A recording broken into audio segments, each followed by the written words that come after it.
Hello, future officers. 4 June 2025 চনৰ daily current affair এনালাইচিছলৈ সকলোকে স্বাগতম জনালো। কম্পিটিশ্যন কেয়াৰে আগন্তুক APSC CCৰ বাবে কাৰেণ্ট এফেয়াৰ ইয়াৰলি কম্পাইলেশ্যন লৈ আনিছে। যদি হাতত এতিয়াও সময় আছে, যদি বিচাৰিছে আমাৰ ইয়াৰলি কম্পাইলেশ্যন, তেনেহ'লে কেৱল মাত্ৰ 99 rupeesত এই কম্পাইলেশ্যন লাভ কৰিবলৈ সক্ষম হ'ব। যোগাযোগ কৰিবৰ বাবে তলত দিয়া কণ্টেক্ট নম্বৰটি দিয়া আছে। মাহিলী মাথো 999 টকাত অনলাইন গাইডেন্স প্ৰগ্ৰেম চিভিল চাৰ্ভিচৰ বাবে লৈ অনা হৈছে, কেৱল মাত্ৰ আপোনালোকৰ বাবে। সবিশেষ জানিবৰ বাবে তলত দিয়া কণ্টেক্ট নম্বৰটিত যোগাযোগ কৰিব পাৰে। কণ্টেণ্টত কিছু নতুনত্বৰে কম্পিটিশ্যন কেয়াৰ আনপ্লাগড আৰু কম্পিটিশ্যন কেয়াৰ প্লাছ দুটি চেনেল লৈ অনা হৈছে। আমাক ছাবস্ক্ৰাইব আৰু ফ'ল' কৰিবলৈ নাপাহৰিব। আহক আজিৰ মষ্ট ইম্পৰ্টেণ্ট টপিকসমূহ চাওঁ। প্ৰথমে আমি অপাৰেশ্যন সদ্ভাৱনা লঞ্চ কৰিম। তাৰপিছত আমি আছাম ফ্লাড ক্ৰাইচিছৰ ওপৰত আলোচনা কৰিম। তাৰপিছত উম্মিদ পৰ্টেলনো কি হয় চাম, আৰু একেবাৰে শেষত মেগেননো কি হয় আমি চাম।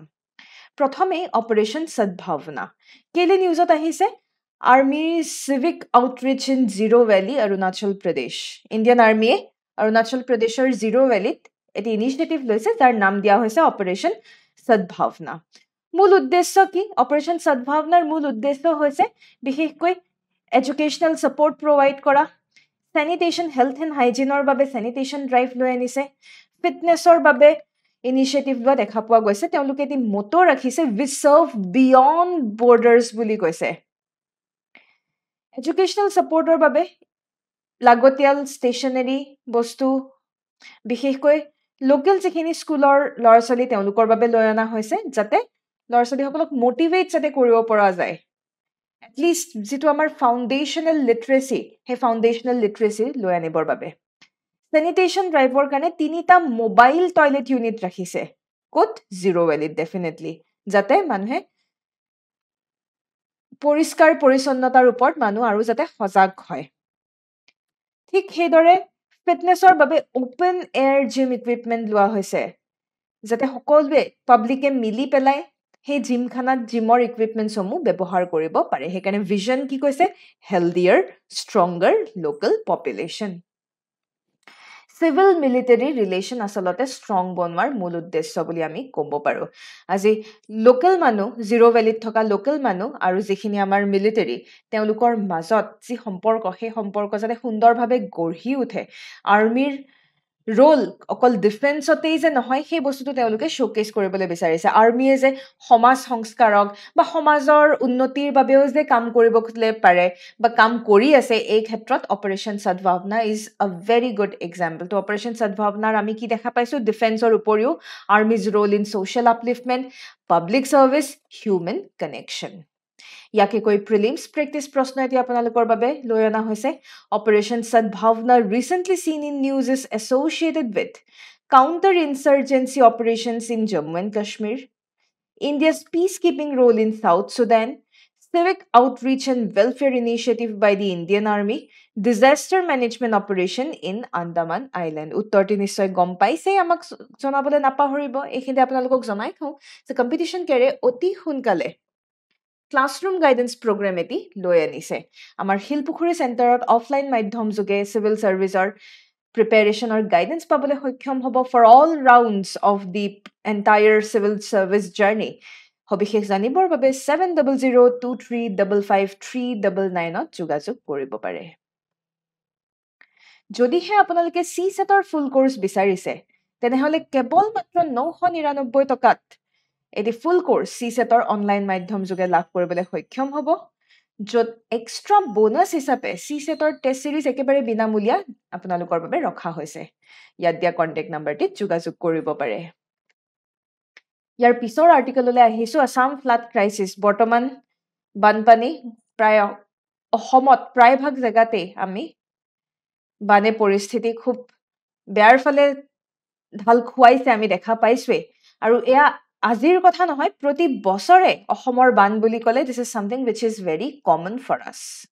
সেয়েহে এই আৰ্টিকলত আমি চাম যে কেনেকুৱা ধৰণৰ ইনিচিয়েটিভ আমি লোৱা উচিত। অসমৰ যি এই বান পৰিস্থিতি বা বানৰ সমস্যা, এই সমস্যা আমি কিদৰে ৰোধ কৰিব পাৰোঁ বা আমি কিদৰে এই সমস্যা গ্ৰেজুৱেলি আমি ৰিডিউচ যাতে কৰিব পাৰোঁ, সেই ক্ষেত্ৰতে এই আৰ্টিকলটো আজি ওলাইছে। তাৰ আগতে কিছুমান ফেক্টস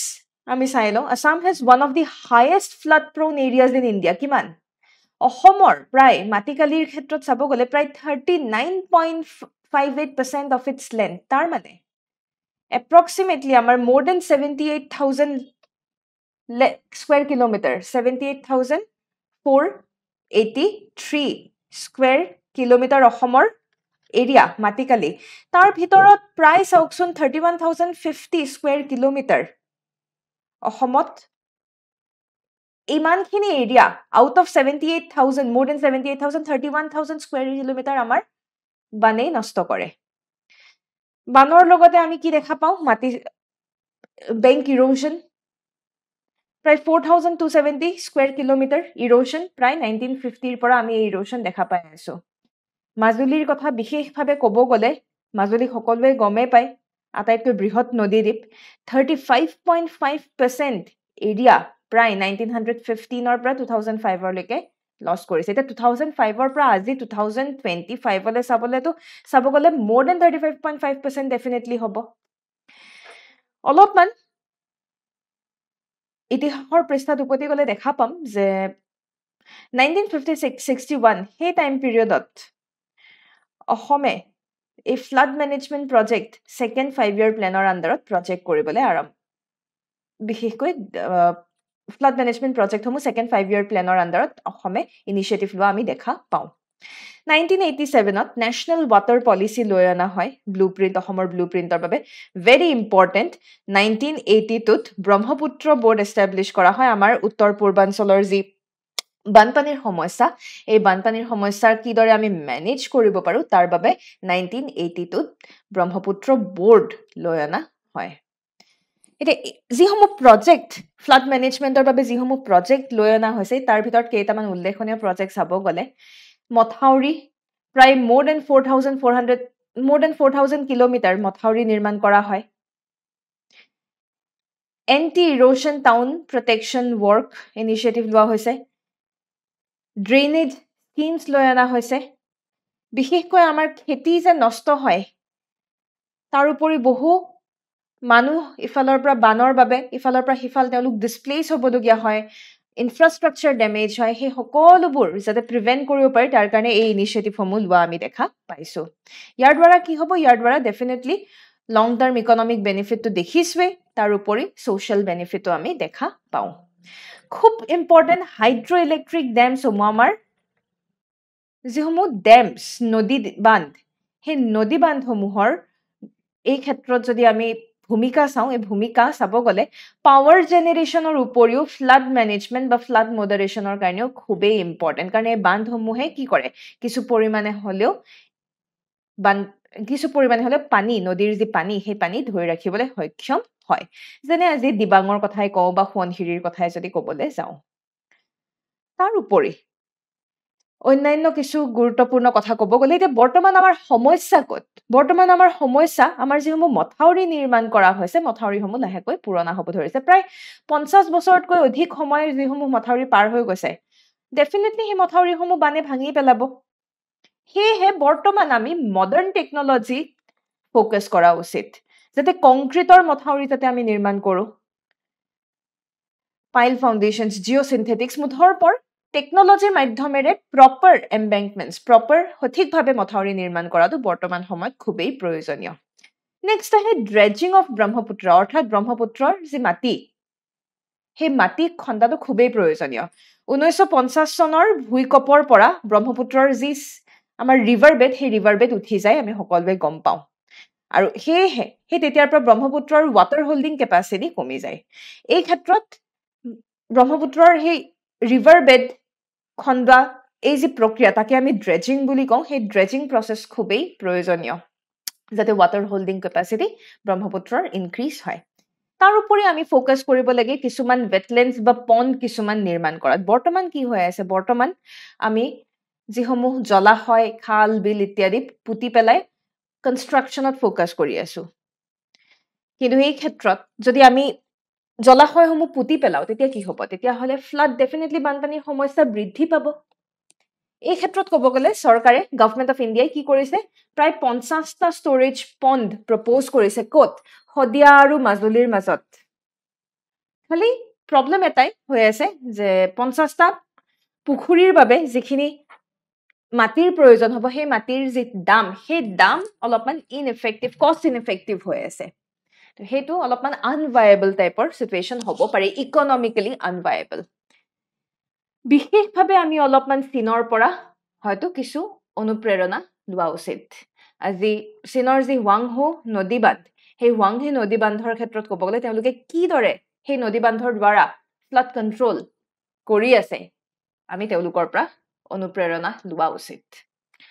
অলপমান প্ৰিলিমছৰ বাবে কিছু এডিশনেল ডিটেইলছ আপোনালোকৰ বাবে ৰখা হৈছে এটা যেনেকৈ আমাৰ যিসমূহ হাইড্ৰ ইলেক্ট্ৰিক প্ৰজেক্ট অৰ্থাৎ নদী বান্ধৰ প্ৰজেক্টসমূহৰ অলপমান আমি কেপাচিটি চাওঁ আহক দিবাং প্ৰজেক্টৰ কেপাচিটি কিমান মোৰ then 2000 megawatt 2880 megawatt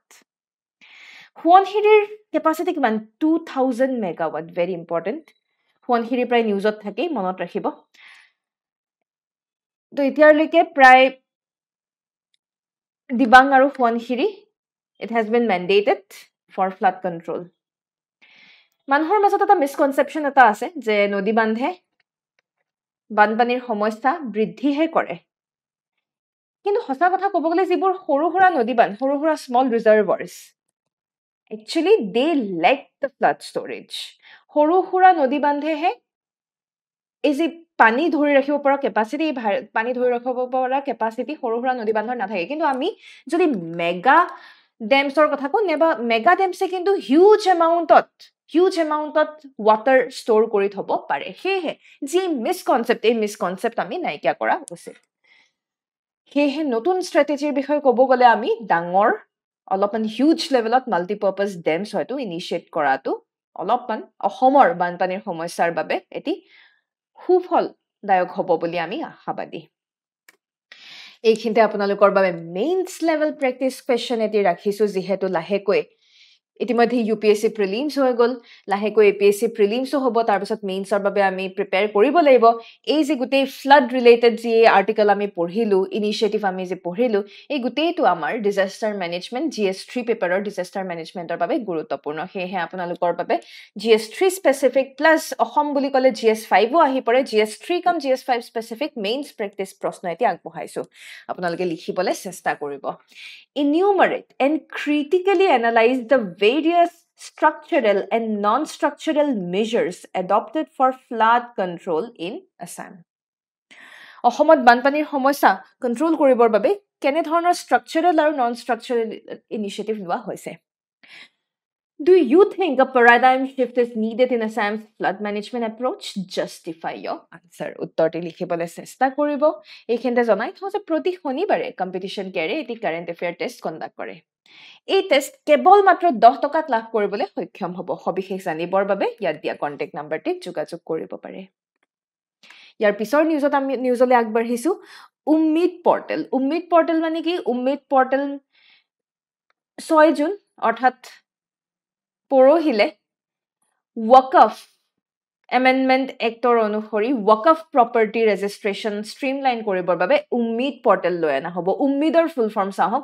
unified Waqf management empowerment efficiency and development এটা এটা digitalise platform centralise digital platform য'ত ৱকফ প্ৰপাৰ্টিসমূহ এতিয়া লাহেকৈ ৰেজিষ্টাৰ আৰু ৰেগুলেট কৰা হ'ব ইমান দিনে ডিজিটেলাইজ কৰা হোৱা নাছিলে ৱকফ প্ৰপাৰ্টি আৰু সেয়েহে বহু সময়ত কৰাপশ্যনৰ নিচিনা চিটুৱেশ্যনো আমি দেখা পাইছিলোঁ এতিয়া গোটেই ৱকফ প্ৰপাৰ্টি প্ৰপাৰ ডিজিটাইজেশ্যন কৰা নিচিনা ইনিচিয়েটিভ লোৱা হ'ব which is really very important Nodal Ministry ki Nodal Ministry hoise Ministry of Minority Affairs in coordination with State Waqf Board aru Judicial Authority Jimanbur Waqf property ase সকলোবোৰ 6 মাহৰ ভিতৰত register কৰাটো প্ৰয়োজনীয় লাহেকৈ উম্মিদ পৰ্টেল যিদিনাখন launch হ'ব 6 তাৰিখে launch হ'ব 6 তাৰিখৰ পৰা আমি 6 মাহ যদি ক্যালকুলেট কৰো 6 মাহৰ ভিতৰত যিমানবোৰ ৱকফ প্ৰপাৰ্টি আছে সকলোবোৰ ৰেজিষ্টাৰ কৰাটো প্ৰয়োজনীয় মেগন কি হয় ইজৰাইলৰ মেগন বা লেজাৰ ডিফেন্স সিস্টেম এটা হিজবুল্লাহৰ পৰা যিবোৰ ড্ৰোনছ নিক্ষেপ কৰা হয় সেই ড্ৰোনসমূহ নিক্ষেপ কৰাৰ বিনিময়ত সেই ড্ৰোনসমূহক নিউট্ৰেলাইজ কৰিবৰ বাবে ইজৰাইলে লেজাৰ ডিফেন্স চিষ্টেম যাৰ নাম দিয়া হৈছে মেগন ইনিচিয়েটিভ লোৱা দেখা পোৱা গৈছে মেগন বা শিল্ড অফ লাইট বুলি কোৱা হৈছে এয়া ইজৰাইলৰ আইৰন বিম লেজাৰ ৱেপন প্ৰগ্ৰেমৰ এটা পাৰ্ট বুলি আমি ক'ব লাগিব কোনে ডেভেলপ কৰিছে ৰাফেল এডভান্স ডিফেন্স চিষ্টেম তেওঁলোকে কি ব্যৱহাৰ কৰে আজি যিবোৰ ড্ৰোনছ বা অন্যান্য যিসমূহ এৰিয়েল থ্ৰেটছসমূহ ইজৰাইললৈ আহে তেওঁলোকে হাই এনাৰ্জি লেজাৰ বিমৰ লেজাৰ পোহৰৰ মাধ্যমেৰে ড্ৰোনছসমূহ ড্ৰোনছসমূহ তেওঁলোকে টাৰ্গেট কৰি পেলাই নিউট্ৰেলাইজ কৰিবলৈ সক্ষম হয় এই ক্ষেত্ৰত খুব গুৰুত্বপূৰ্ণ পইণ্ট এটি মই ক'বলৈ ওলাইছো Israel becomes the first nation to use combat laser defense effectively in real war conditions Israel প্ৰথমখন দেশ যিয়ে ৰিয়েল আসল war conditionত এনে ধৰণৰ লেজাৰ ডিফেন্স ব্যৱহাৰ কৰিছে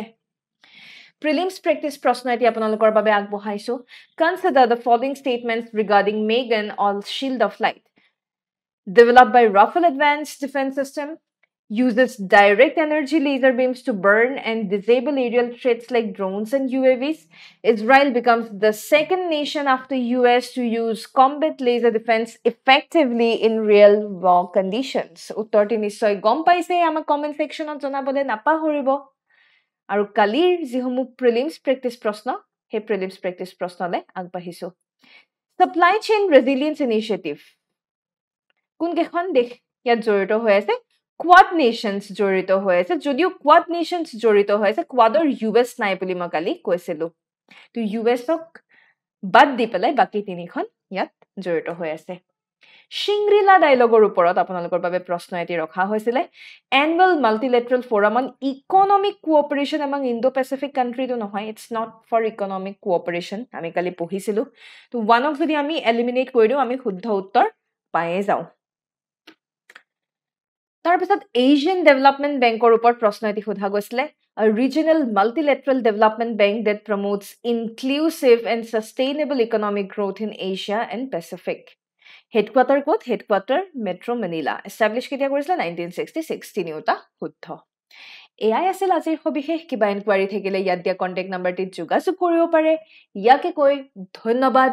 জয় আই অসম